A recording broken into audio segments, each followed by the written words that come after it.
Yes, good afternoon, Secretary Roque. Good afternoon, Secretary La Peña and Secretary Galvez. From Tina Mendez of Philippine Star, please provide daw po context on President Duterte's statement saying he does not want to the Philippines to give cash advance to Western countries to ensure access to the vaccine against COVID-19. Does it mean the government won't pursue participation in Gavi-COVAX Vaccine Alliance? Are we withdrawing participation from this alliance? Hindi po, we will continue our membership in the alliance. Ang konteksto lang po, sinasabi niya na mga Western companies ngayon pa lang humihingi na ng kumbaga reservation fee. Samantalang ang bansang China at Russia, wala pong ganyang hinihingi at po pwede pa nga utangin kung magkakaroon sila ng vaccine. Maricel Halili, please, of TV5. Hi sir, magandang hapon po. Sir, regarding dun sa report ng Task Force on PhilHealth, why was there no mention about Health Secretary Francisco Duque? Or is he part of the recommendation submitted by the task force? Well, the task force said that there was negligence on the part of the members of the board, including the chairman, no, and the members of the board. No? So it's not just Secretary Duque, there's also the ex-officio members of the board, no, which includes at least 5 sitting secretaries. No? Now, having said that, the report also said that somehow their negligence in allowing the IRM, in allowing, in voting for the ICT contract, and in the failure to investigate and prosecute perpetrators of fraud in PhilHealth were somehow mitigated by the fact na maraming mga dokumento at mga facts na itinago ang mga miyembro ng Execom sa mga members ng Board of Directors. So sa rekomendasyon po na binasa naman ni Presidente, ang rekomendasyon ay strong admonishment sa chairman ng PhilHealth at sa mga members of the Board of Directors na kinakailangan talagang pinag-iingatan po ang mga salapi na galing sa kaban ng taong bayan. Sir, does it mean that Secretary Duque is not yet absolved of any charges in relation to PhilHealth issue? This is only the beginning, no? Nakasaad din po sa report na magpapatuloy po ang investigasyon ng NBI at ng DOJ. At magpapatuloy pa rin po ang mga investigasyon ng Ombudsman. Last week po, nag-request po sa akin sa Ombudsman to clarify na although they are cooperating with the task force, they do not form part of the task force because they are a constitutional body. So tama naman po yun. No? Pero I understand that the Ombudsman will continue also with its investigation. So ito po'y pauna lamang given the very limited period of time na binigay po sa task force to come up with its recommendations. And sir, one last na lang po, clarification lang on the statement of President Duterte. Last night he mentioned na hindi dapat paniwalaan yung mga criticisms coming from Dilawan. Is he referring to a particular issue, or what particular issues is he referring to? He was referring to COVID po, and the fact that we have made inroads in the fight against COVID being denied by the Dilawan and the opposition. Thank you, Secretary. Thank you very much, Maricel. Let's go back to you, Sec. Roque, please. Secretary, from Celerino Monte of Manila Shimbun, the President did not read anything about Secretary Duque from the task force report about PhilHealth last night. Is Secretary Duque exonerated from possible charges, both criminal and administrative? If so, did the President not consider also the recommendation of the Senate? Already answered na po. Tinanungan po yan ni Maricel Halili. From Rose Novenario of Hataw, may ilang mall po ang hindi kinikilala ang IATF Media ID at hindi pinapapasok dahil walang quarantine pass gaya ng City Mall sa Imus, Cavite. Tama po ba daw ito? Kung hindi, ay ano po ang parusa sa establishmento? Sa tingin ko po, dapat in-honor naman ng IATF IDs because that makes you an authorized person outside of residence, APOR. Pero pagdating po sa parusa, wala naman pong parusa yan. No? Yan po ay nakabase sa ordinansa dahil wala nga po tayong pang-nasyonal na batas na umiiral pag meron pong quarantine. At hinihimo ko po muli ang Kongreso na bumuo ng ganyang batas. From Chris Jose of Remate Online, pabor po bang Malacañang sa apela ni Bagong Henerasyon Party List Representative Bernadette Herrera D na ilagay sa immigration watch list at maglabas ng whole departure order laban sa mga opisyal ng PhilHealth na isinasangkot sa malawakang korupsyon sa loob ng ahensya. Hiniling din niya na maglabas ng legal authorization ng DOJ at NBI para ma-secure ang mga files at computers sa PhilHealth na maaring magamit na ebidensya sa mga akusado. Posible daw kasi na magkaroon ng pag-delete sa mga files, pag-recover sa electronic trail at pagsira sa mga ebidensya. 100% in agreement. Magaling po talaga itong si Congresswoman BH. Next question from Trisha Terada, please, CNN Philippines. Good afternoon po sa inyo, Secretary. Sir, just a further clarification about the reduced physical distancing because in an interview, Interior Secretary Eduardo Añez said that the new social distancing rule which took effect on Monday was not approved by the IATF. Sir, we'd like to ask for clarification about this. Hindi po ba talaga ito na-aprobahan ng IATF? Because sir, I remember in the IATF Resolution 69 and 70, hindi nga rin po ito nakapaloob. What was approved was increased transportation, no? Ang ibibigay natin sa ating mga kababayan dahil nga po nagbubukas tayo ng ekonomiya.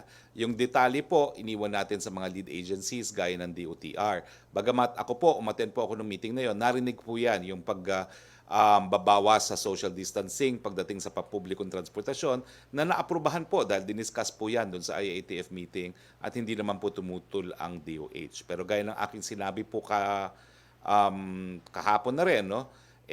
Pag-uusapan po ngayong hapon yan sa IATF meeting dahil hindi naman po pwedeng baliwalain ang mga sinasabi ng mga medical frontliners sa panahon ng pandemya.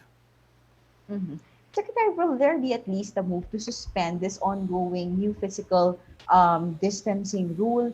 And sir, sabay ko na rin, kasi kung ang goal po is to accommodate more commuters, may nag-raise din po ba sa IATF na dagdagan na lang instead yung mga ruta for public transport, na bakit daw po hindi ito yung gawin instead of reducing the distance? And finally, may aasahan daw po ba tayo na resolution tonight? Meron pong magkakaroon po ng resolution dyan. Kung wala talagang resolution, the President will decide. And I think that was very clear yesterday. No? I myself told the President that I was taking a middle ground on this issue, knowing na importante talaga na magkaroon ng additional transportation para mabuksan ng ekonomiya and observing na wala ngang objection yung DOH during the IATF meeting, although Secretary Duque was not present in that meeting. Pero at the same time, tingnan po natin yung datos na ipapakita ng mga medical frontliners at ikukumpira rin natin to sa ibang mga pag-aaral na ginagawa sa buong daigdig dahil hindi lang naman po tayong merong mass transport system. No? Halos lahat po ng bansa sa daigdig meron, pero parang tayo lang po ang nag-impose ng 1 meter distancing sa mga mass transportation modes. No? So magkakaroon po yan ng resolution and although we don't have a regular press briefing tomorrow, as soon as the meeting ends, I will issue a statement kung ano pong napagkasunduan pagdating dito sa mass transportation. Secretary, last question na po tungkol naman po dun sa naging findings ng task force, initial findings ng task force PhilHealth. Kung nabanggit nga po dun yung recommendation to strongly admonish yung PhilHealth chairman, that's Secretary Duque, And the board. the members of the board. Yes. Secretary, ito po bang negligence nila? Is it somehow tantamount to incompetence na kumbaga it got past them, all these things got past them? I can only quote the report. There was negligence, somehow mitigated, nabawasan, no? Dahil nga po tinatago naman ng Execom yung mga katotohanan sa mga miyembro ng board. Salamat po, Secretary. Maraming salamat, Trish. Going back to Yusek Roque, please. Secretary, from MJ Blanca Flor of Tribune.net.ph, it's been 6 months since the government imposed varying quarantine classifications. How will you assess the country's response to COVID-19? Ano po ang gradong ibibigay nyo sa ating pandemic response? I don't know if I can give a grade, no? Kasi ang tinuro ko sa UP, international law at constitutional law, no? So I'm not used to giving grades. However, we'd like to highlight that number one, yun nga po, no, yung expectations ng mga dalubhasa, mga mathematicians na aabot na tayo dapat ng 3 million nung buwan pa ng Hunyo, hindi po nangyari yan. Pangalawa po, mababa po ang ating case mortality rate. It is only at 1.7 at yan naman po ang importante kapag may pandemya, dapat pangalagaan ang karapatang mabuhay ng mga mamamayan. At pangatlo po, yung ating health system hindi po overwhelmed. 50% pa nga po ang available capacity ng ating ICU beds, ng ating ICU wards at ng ating mga hospital rooms at 76% o 74% ang available ventilators pa natin. So all in all, I think we deserve a very good grade. I would give it a grade of 85%. In our four strategies, testing, tracing, isolation, and treatment, what should be improved? What are our strengths and weaknesses? We clearly have the best testing policy in the whole of Asia and probably in the whole world because we have exceeded 3 million. No? And as a percentage of total population, ano na po yan, no? Lubos-lubusan na yan doon sa sinasabi nilang 3%, no? Na dapat matest ang population. At patuloy pa po tayo, no? So dadami po tayo. And I think we will have the highest number of testing, one of the highest in the whole world. So that's clearly our biggest strength. We need to brush up po on our tracing at ngayong na-approve na po ang Bayanihan 2 and we will have 5 billion allotted for additional tracers. Tingin ko po, we will have major inroads and successes using also the Magalong formula na kailan lang naman pong natalaga bilang tracing SAR. Kinakailangan din po natin na mas marami pang mga isolation facilities kung ipatutupad po natin yung gusto mangyari nga po ni Secretary Anyo na wala na talagang mag-home quarantine. One limitation of course is we don't have enough isolation facilities so dapat mas marami pang isolation facilities ang ating itayo. Pagdating naman po sa treatment, I think the fact that 1.7% lang po ang case mortality rate proves that Filipino doctors know how to take care of COVID patients now.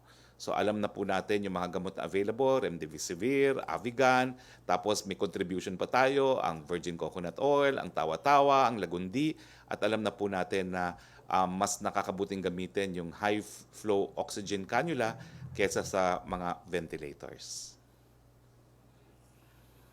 Opo, ang susunod yung tanong, how will the government address criticisms that health experts and medical groups are not consulted in drafting policies being implemented? Is Secretary Duque still in charge of the IATF, which serves as the policy-making body of our pandemic response? Wala pong katotohanan yan. Ang DOH pa rin po ang tumatayong lead agency sa IATF. Pinangungunahan po ng isang doktor, si Dr. Duque. Bukod pa po dyan, ang ating epidemiologist ay si Dr. Wong at ang ating mga USEC po, lahat ay doktor. Si USEC Vergere, si USEC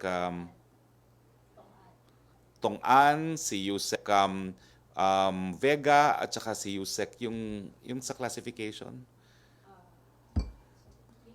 Lilibeth, si USEC Lilibeth, siya po yung nagbibigay sa atin ng guidance pagdating doon sa classification na ipapataw sa iba't ibang lugar. Wala pong hindi doktor ang nagbibigay ng pulisiya pagdating po sa COVID. Siyempre po, tumutulong po ang lahat, no? Because we're employing the one nation approach pagdating dito sa pandemyang ito. Thank you. Now we go to Melo Acuña, please. Good afternoon, Secretary. Hindi ko narinig kung anong bansa yung gustong humingi ng down payment. Bagaman sinabi ng Pangulo na yung Russia at yung China, baka pwede pang magpautang. Ano po kayong mga bansa yun? Sinabi po niya kahapon Western. Would we be more specific? Hindi po niya sinabi, so I cannot be more specific. Western countries Okay, po. but Secretary, there's another issue because I came upon the budget proposal for the Department of Health for next year. From 181 billion this year, nabawasan po ito at naging 128. Pero tumaas po yung budget ng DPWH at ng Department of Transportation. Ano po kaya ang logic dito? Well, kasi po yung mga isolation facilities, yung mga hospital, nakapaloob po yan sa budget ng DPWH. Kaya nga po ginawa nating isolation SAR si Secretary Villar. No? So lahat po yung mga additional bed capacity, hindi naman po yan pumapasok sa budget ng Department of Health. Yan po ay public infrastructure spending pa rin sa ilalim po ng Department of Public Works and Highways. Now sa Yeah. transportasyon po, hindi ko po alam ang detalye, no? So I cannot answer you right away. Pero alam naman po natin na habang nagbubukas ang ekonomiya, dapat mas importante ang papel ng transportasyon dahil hindi makakapunta ng trabaho ang mga manggagawa kung walang public transportation. At alam po natin na at 16.5 contraction, talagang malala po ang problema natin sa ekonomiya, kaya dapat gawin ang lahat para mabuhay muli at makabangon ang ating ekonomiya. Opo. Para po sa ating mga kasama sa TESDA, may tanong lamang po ako. Secretary Kay La Peña. Secretary La Peña, magandang tanghali po sa inyo. Magandang tanghali po naman. Nakapagsanay na po kayo ng mga OFW na umuwi. Ano po kaya ang kinabukasan naghihintay sa kanila? Ano pong trabaho ang in demand sa labas at sa loob ng Pilipinas? At meron na po kayang nakapasok ng trabaho matapos magsanay sa inyo? Salamat po. Well, maraming salamat sa katanungan po ninyo. At present, meron tayong mga 73,000 OFWs at saka mga dependents nila who have enrolled and graduated in TESDA's skills training programs. Kasama na po dyan yung training sa TESDA's online program natin. At yung mga trabaho po na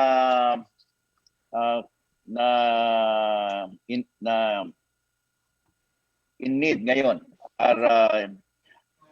ay mga yung sa agriculture, construction, IT, BPM, health and wellness, logistics and marketing also. At yung aming survey na yung mga nagtre-train po sa amin ay we have a 85% employability rate. So more likely, our OFWs that were trained are either employed or they have their own businesses or livelihood po.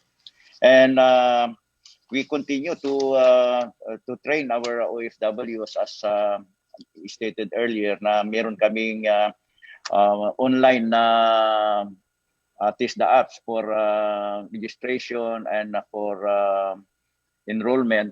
And then kung meron pong mga nakaregister na dyan, our regional offices at saka mga provincial officers namin reach out to them para makausap sila kung ano yung mga interest nila, anong skills yung gusto nilang mga ma-train. At saka after that, they will be helped na magkaroon po ng trabaho. Ang TESDA po pag nag-train, it should result to a job or a livelihood after.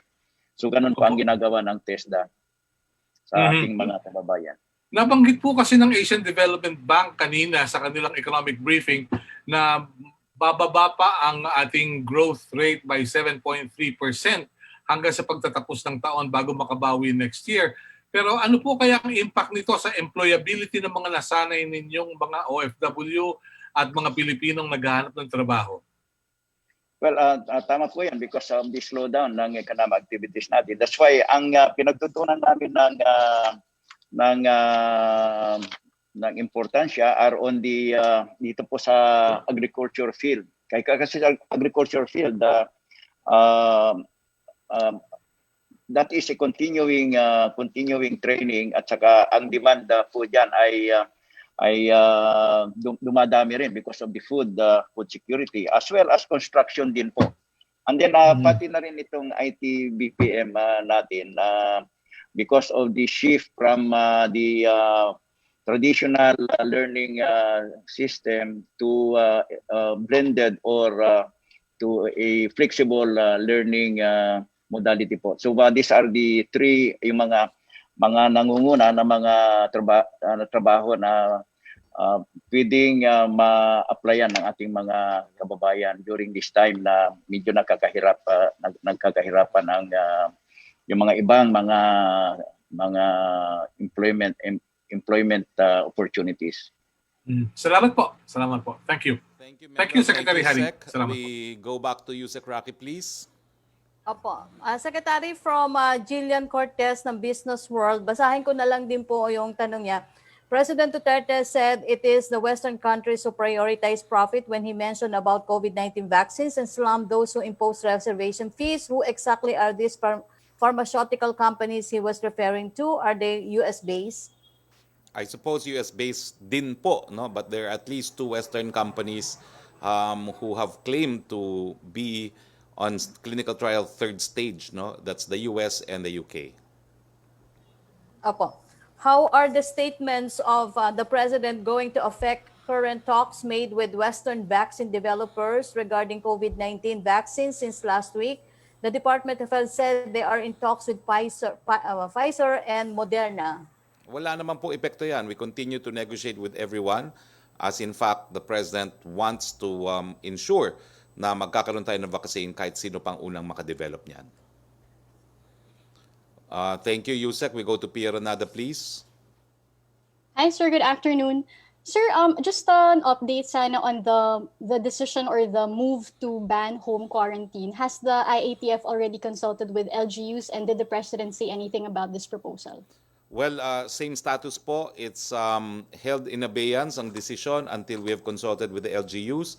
I'm not aware if there's been any consultations because it was only last Thursday naman po na it was held in abeyance. But I'm sure it will be discussed again today and in the future meetings.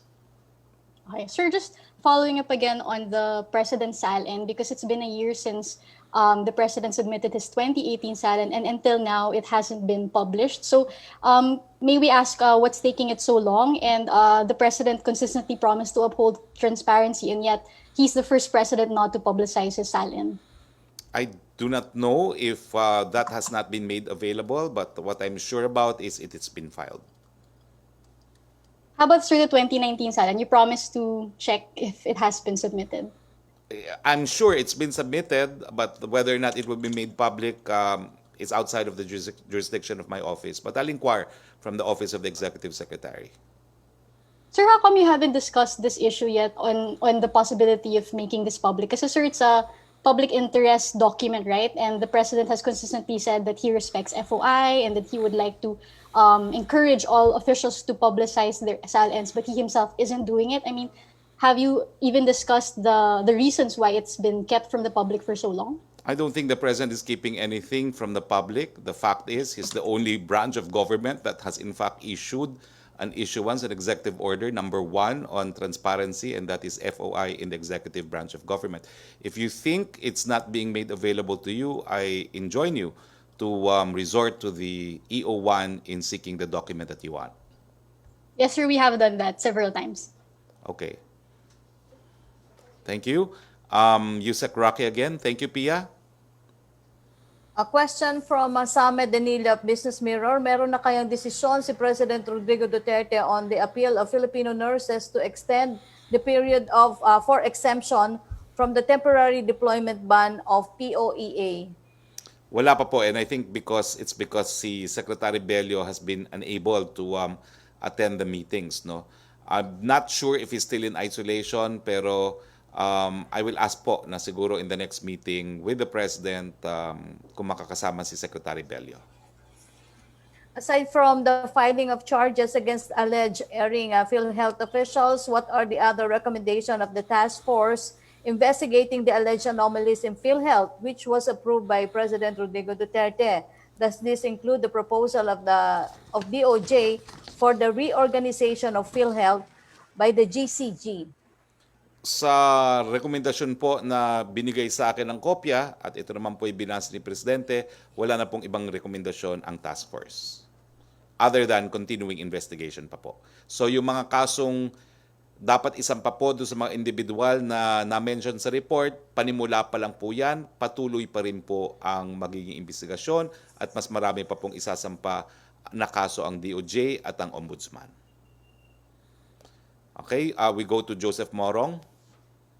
Hi, sir. Good afternoon. Sir, pengi kaming kopya ng report ng DOJ. I understand it's 177 pages, no? Pengi kami, sir, ha? Apparently, I cannot release it because in a press statement, in a press briefing, Yusek Mark Paredes said the DOJ also said it cannot release the report because it contains information on ongoing investigations by member agencies. The DOJ will so instead parang issue an recommendation na lang. exhaustive PR Yung that last covers part. important and major portions of the report.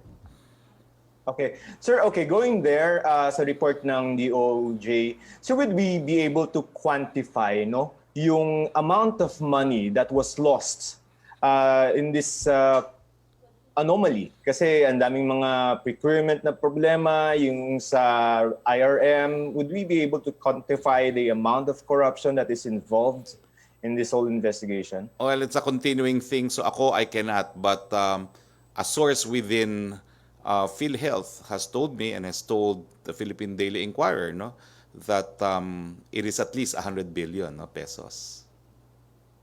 Will this be also the findings of the DOJ? Wala namang ganyang finding ang DOJ. I'm just answering your question. But the DOJ itself, the task force itself, had no estimation. I'm unable to make an estimate, although simple mathematics, magkano yung IRM na binigay sa mga areas na wala namang COVID. Titignan dapat yung mga kaso ng mga nare-release na pondo intended for COVID sa mga areas na walang COVID. I'm sure may mga upcasing na tinatawag yan, pinalalabas na COVID na hindi. Tapos yung failure to prosecute and punish the perpetrators of anomalies, di-estimate mo kung sino yung mga yan na binigyan nila ng amnesty, magkano nahut-hut sa gobyerno, then you can come up with a figure. But I'm not in a position to do that now. Sir, can you laymanize lang, sir, yung sinabi ng DOJ na strong admonishment versus the chairman who is Secretary Duque? What does this mean, sir? Parang warning lang at yung sinabi niyo po kanina mitigated kasi may itinago ng mga documents yung mga ExCom. Is that even possible na magtago at napalusutan yung chairman ng PhilHealth about all these potential anomalies? Ako naman po, ulitin ko po, hindi lang naman po sa board chairman yung admonishment. It is intended to, quote ko po, the foregoing notwithstanding, the task force recommends that the President strongly admonish and remind the chairman and members of the board of the grave consequences of their action or inaction to the public, to the PhilHealth Fund. In other words, lahat ng taong gobyerno, we have to be good stewards of public funds. Kailangan pinangangalagaan mabuti po. At yan po yung sinabi naman ng report. Kinakailangan pagsabihan ang chairman at ang members of the board, including 5 cabinet members, na kinakailangan mas matindi ang kanilang pagbabantay sa pondo ng kaban ng bayan nang hindi po nawawala sa mga ganitong paraan. Sir, just last 2 questions for you. Sir, yun pong sa decision ng DOTR, independent of maybe IATF, sir, is this symptomatic of how the government decides on policy? One department that decides on its own without coordinating with another agency that is relevant to the decision? That was approved by the IATF. I heard it myself in the IATF meeting, and no one objected. Kaya naman, ang punto naman ng DOTR, and I raised this with the President in fairness to the DOTR, it was approved by the entire IATF because it came after the report by Secretary Chua of NEDA showing through data how you cannot open the economy without increasing access to public transportation. So wala naman po nag-object sa meeting na yon. Wala nga po si Secretary Duque nung mga panahon na yon, pero nandun po yung kanyang mga alternates. At napakadaming alternates po ng Secretary of Health sa IATF. I can assure you that no less than 4 or 5. So dapat kung meron ng complaint, and I share the sentiment of Secretary Tugade, dapat nagsalita na sila. But ang basa ko naman dito, ang nagsalita talaga ay the private medical practitioners, and the President naman, in fairness, they wrote him. He responded right away by bringing this up to the select members of the cabinet yesterday. But even before the President brought it to our attention, talaga naman pong naka-agenda na siya for this afternoon. Dahil hindi nga po pwedeng baliwalain naman ang mga punto de vista ng mga medical frontliners. Kay Secretary Galvez, sir, kung hindi lang short. Okay, sir, last please. night you said that there's something like 120,000 possible cases. That's why you underscored the need for more isolation facilities. First, on the figure, tama ba sir yung rinig ko, 128,000 possible cases? And if this is so, is this not worrying na baka ma-short tayo ng isolation facilities. At this point, how many do we have and how many more are we anticipating to isolate? Nakikita po natin na yung sa lahat ng na-isolate natin is 24,538. Tinitingnan kung hindi po ito na-isolate. Ito po ay nag-continue sa home quarantine. Magkakaroon tayo ng exponential growth nito 3 times or even 4 times or 5 kasi magiging compounded. So, kung hindi natin naitanggal ito sa NCR, at sa Region 3 at sa Region 4, hindi bababa yung active cases natin. Napakaklaro po eh. Noong August 14, ang ating active cases is 88,109. Ngayong September 53,754. So instead na mag-increase exponentially, napababa po natin yung active cases na 34,155. So nakikita natin yung direct correlation ng ating aggressive isolation. At i-explain po sa inyo na yung pinaka-primary role ng tracing, contact tracing, at saka testing is to isolate the patient. Kung hindi po natin ma-isolate yun, ay para po tayong nagsasayang lang ng pera sa testing at saka contact tracing. Ang pinaka natin, ang tinatawag nating decisive point ng ating strategy is how we can unearth the unseen enemy and isolate him or prevent him from transmitting the disease.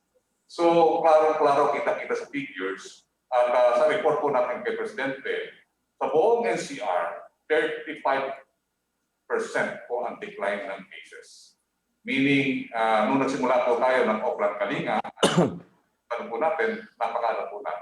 napakabilis ng pagbabago. And then, ang nakita po natin yung sa mga lessons learned natin sa Cebu, na yung 1,900 na home quarantine, nung in-extract po natin, nakita po natin ang Cebu, ngayon hindi na tumataas. Even nag-NGCQ na siya. So, klaro yung ating natin. And then yung nakita po namin, inilano po namin yan, kaya naisulog po namin na maisama sa Bayanihan 2 yung 4.5 billion. Na-compute po namin na sa 4.5 billion ay pwede po tayo tinatawag na isolate sa mga hotels na 128,000 COVID positive.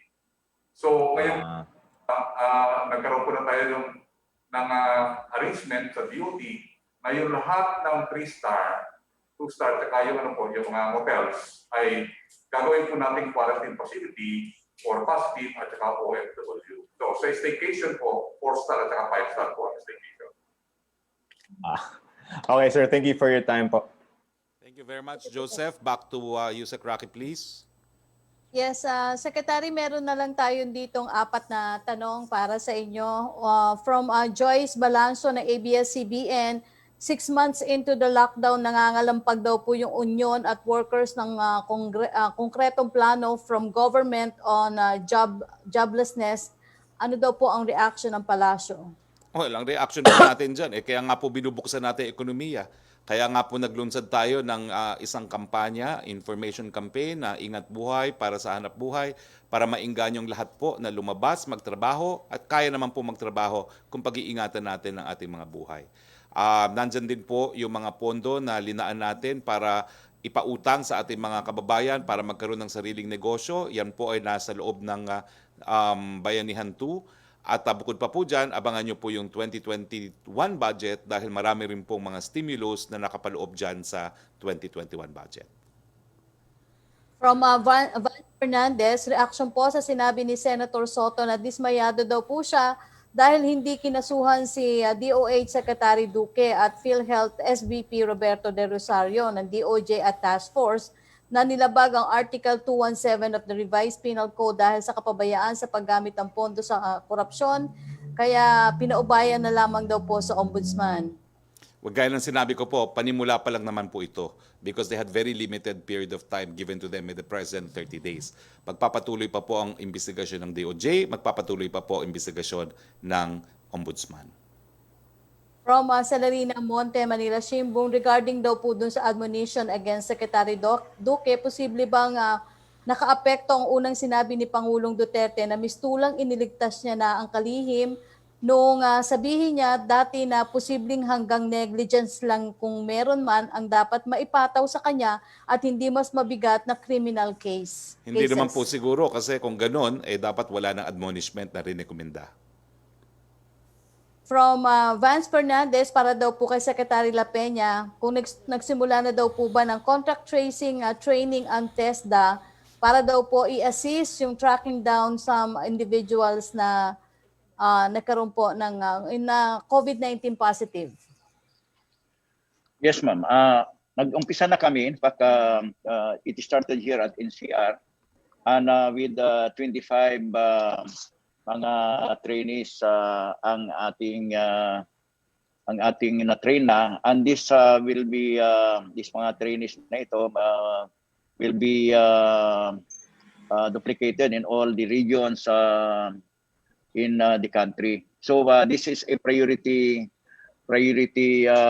activity ng TESDA as our part in the minimizing or the stop of the spread of the coronavirus.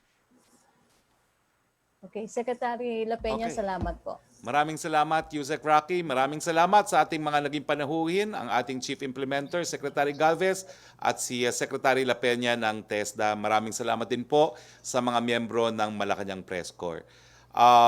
Sa ngalan po ng ating Presidente, ito po ang inyong Spox Harry Roque nagsasabi, kaya po natin ito, ingatan natin ang ating mga buhay para tayo po'y makapaghanap buhay. Maraming salamat po sa inyong panunood. Hanggang sa Huwebes. Magandang hapon po sa inyong lahat.